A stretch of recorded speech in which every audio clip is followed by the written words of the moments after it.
गजपति जिला सदर महकुमा पालाखेमुंडी स्थित पौर परिषद कार्यालय में पौर परिषद पक्षरु निखिल भारत स्वायत्त शासन दिवस 2024 पालित हो जाइछि। सकाळु सहरर समस्त बरपुत्र मानक प्रतिमूर्ति रे पुष्पमाल्यार्पण करा जायतिला।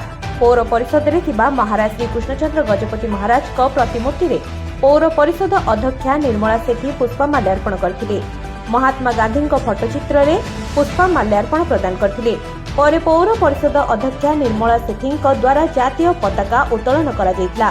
पौर परिषद अध्यक्षा जनसाधारण को उद्बोधन देथिले।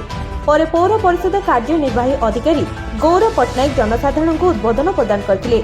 ଏହି କାର୍ଯ୍ୟକ୍ରମରେ ପୌର ପରିଷଦ ଉପାଧ୍ୟକ୍ଷ ଲେଙ୍କା ମଧୁଙ୍କ ସମେତ ମ୍ୟୁନିସିପାଲିଟି ଇଞ୍ଜିନିୟର କର୍ମଚାରୀ ବୃନ୍ଦ କାଉନ୍ସିଲର ସ୍ୱଚ୍ଛ ସାଥୀ ସଫେଇ କର୍ମଚାରୀ ଏବଂ ଗଣମାଧ୍ୟମ ପ୍ରତିନିଧିମାନେ ଉପସ୍ଥିତ ଥିଲେ।